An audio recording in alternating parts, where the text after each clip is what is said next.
From the BBC World Service, in association with ABC and Akashvani, this is Stumped. Hello, I'm Alison Mitchell and welcome to the final Stumped of 2025 on Akashvani. And what a year it has been, especially for cricket in India. This week we're going to look back on some of our Stumped highlights, and we have to start in Mumbai in October, where in front of a sold-out home crowd and watched by 185 million viewers on the official live stream alone, India's women won the World Cup for the very first time.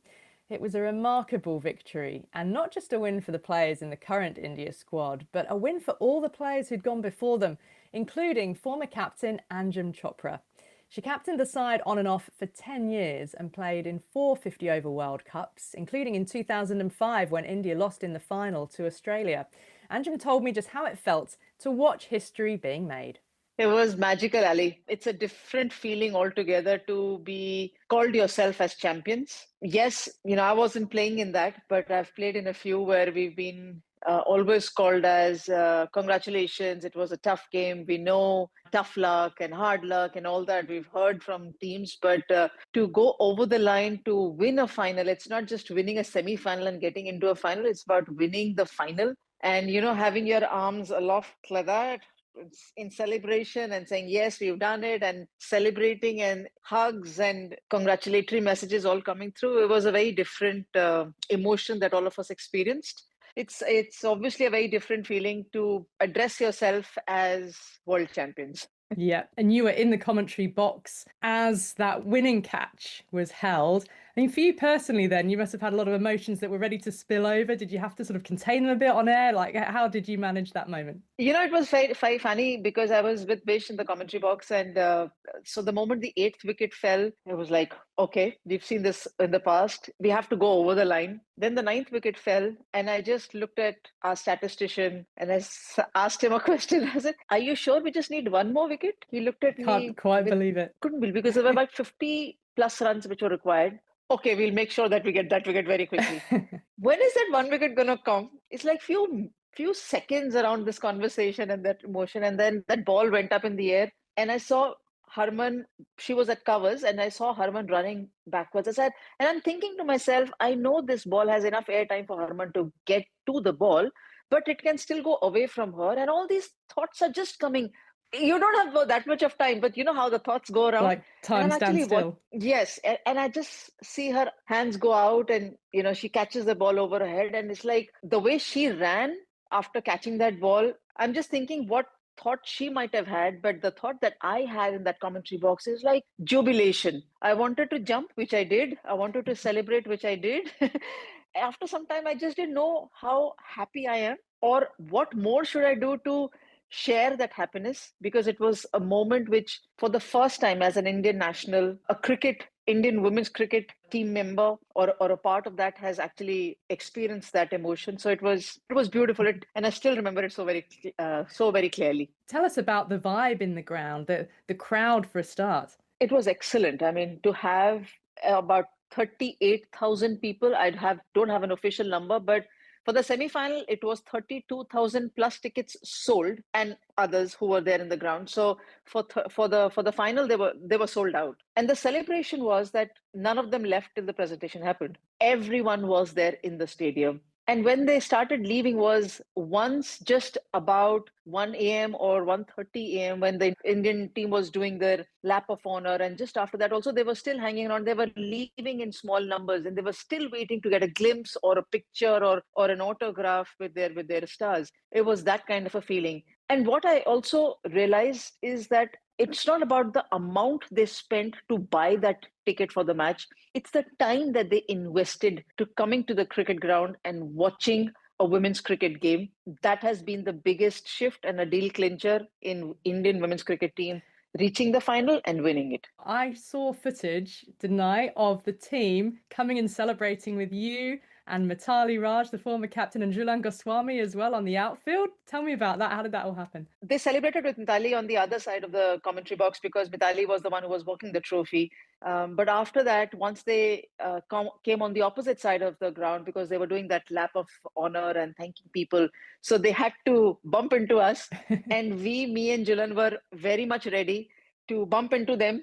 And I was celebrating because they shared the trophy with me.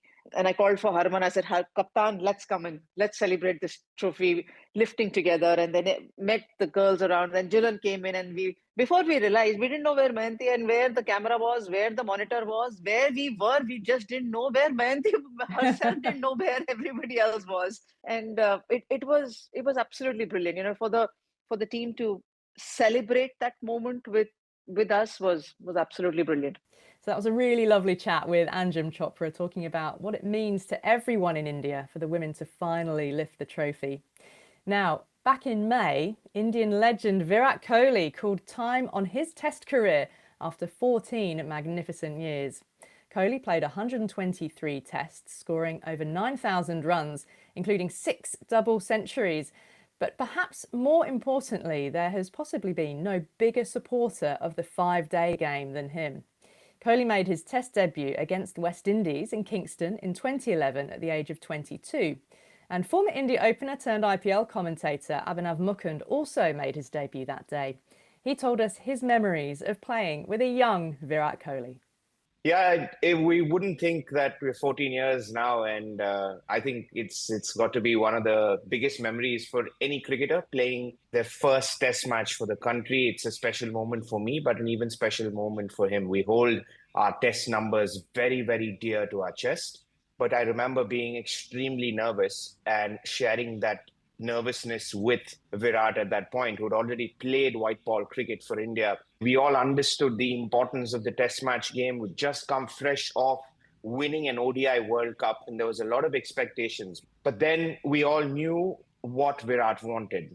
And there are a lot of us who were very kicked about representing our country. We had very different journeys as cricketers, but Virat wanted to be the best there ever was. So given that what you observed from him early on, could you almost imagine that, he was, this guy is going to have a successful career? Did he have that sort of extra application that, already just seemed to make him stand out? Yeah, he was fast-tracked into every single tournament possible. There's this famous story of Mr. Charu Sharma picking him for the IPL, and they were part of the RCB. They were the only guys who were drafted initially. So he came in with a reputation even when he was an 18-year-old, was fast-tracked into the A squads as soon as won the World Cup, played for India a year later, 2 years later, he was handed his Test debut. So everything was seamless for Virat Kohli because everywhere he played, he wanted to perform and he kept scoring runs at every single level.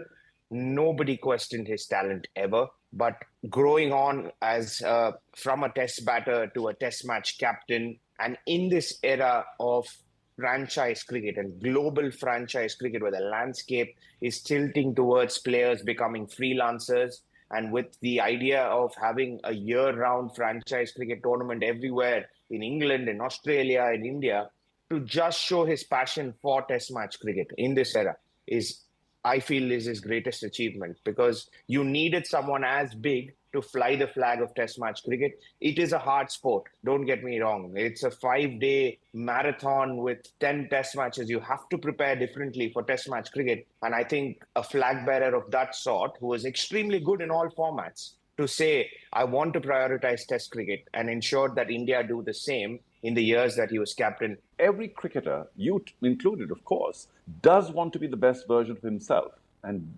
has this burning desire to do very well for his country and for all the rest of the formats that one plays. What really stood out about Virat Kohli technically? Was there something that, enabled him to become this big star, which was special in terms of technique, or was it just what was it that made him Virat Kohli?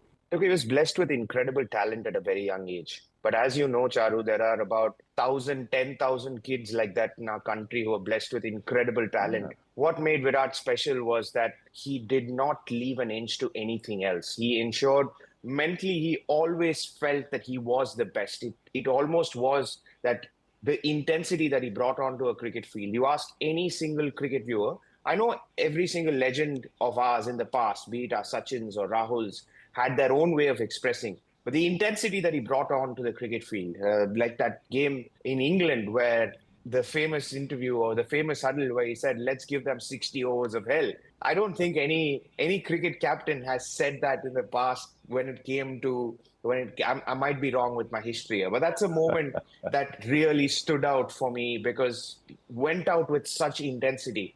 And I said this on air a couple of times. I said, we've used to seeing the 5-day form of the game being played in a certain way, and a lot has been said about baseball. But the intensity that the captain Virat Kohli brought onto a cricket field, it was unimaginably hard for you to keep up because he would be intense every ball, and that would literally squeeze the life out of you when you were playing on the field. But that's the standards that he expected. And that's why I think he was always way better than all of the other talented kids that there were. He wanted to be the best because he pushed his mental and physical boundaries to the limit. Finally, on Stumped, we know that the life of an international cricketer is filled with lots of time on the road, playing in all four corners of the world. But what does life look like for their partners? Well, in July, we were joined on Stumped by Cheteshwar Pujara, who has since retired from all forms of Indian cricket, and his wife, Puja Pabari, to share with us how they navigate their relationship in the public eye. Through meticulous note-taking and personal memoirs, Puja hoped they might one day turn their story into a book. And they did.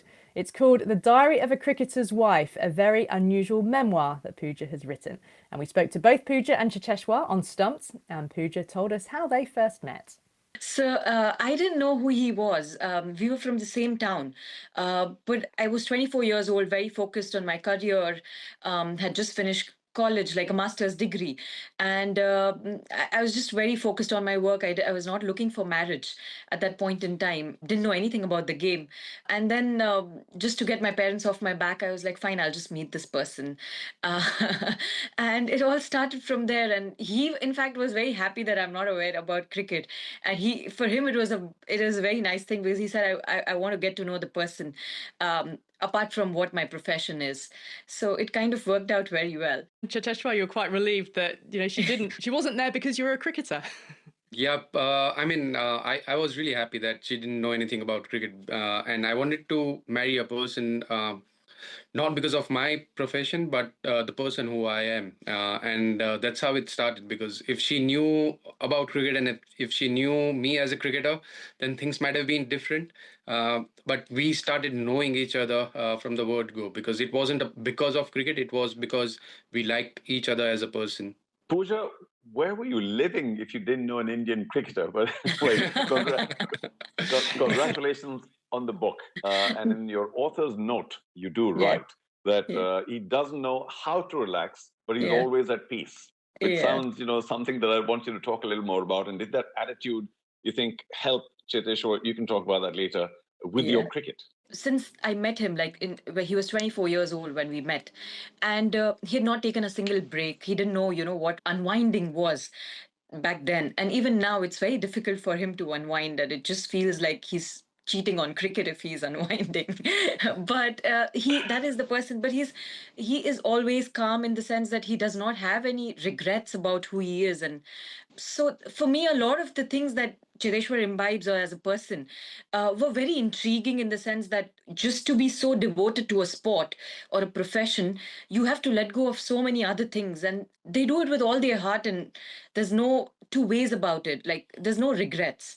And as a family, that's what they do. So that was the journey. I just found it very, very interesting. What are one or two of the lessons that Cheteshwar you've learned from Puja and vice versa? For me, the way she manages everything, because if I had to multitask, if I had to manage so many things, I couldn't have done that. And I'm successful. That is because of her, because from the time we got married, she has handled everything at home. My father's health, he hasn't been keeping well since last few years. So she's managing that. My daughter, she was born in 2018, Aditi. So to look after her while I'm traveling, and normally you try and share the duties, but I'm away from home for most of the times, and that's why she's able to manage that. So multitasking is something which she's very good at, and that is something I always I always want to learn, but I'm not able to do that. I'm only good at cricket. Apart from that, I'm not good at that.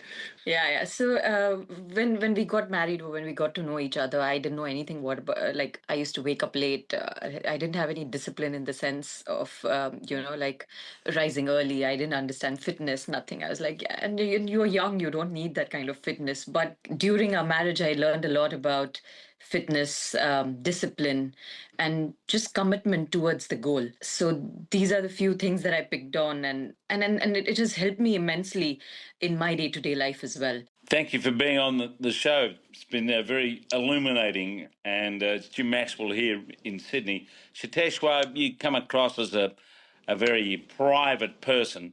Did you have any hesitation when Puja told you she'd been keeping diaries and wanted to write this book? Well, honestly, before she started writing, I mean, when I gave her the idea that why don't you write a book, and that's when this first conversation started. She told me that if I'm going to write, I'm going to write everything. So you can't have any complaints that this is something which needs to be taken off from the book. So she wanted the freedom, and I gave her the freedom. I told her that I won't interfere in your writing at all. So my first glimpse of the book was when she had almost, I think it was 80% complete. When that's when I first read the book. And I never actually interfered with the book. I never told her that these are the part which I don't want to go, because from the word go, I told her that you have the freedom, you can write whatever you want, whether it's my positive part or the negative part, because you need to put out the story as how it is, rather than just describing me as a nice human being, because there are negatives in each and every cricketer, and unless you show that to the world, then people can't know that what has actually happened in the journey.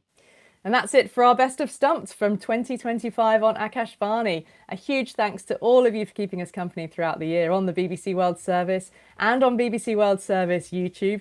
We look forward to speaking to you next year, but from me and the rest of the Stumped team, it's goodbye. Stumped is a BBC Sport production for the BBC World Service in association with ABC and Akashvani.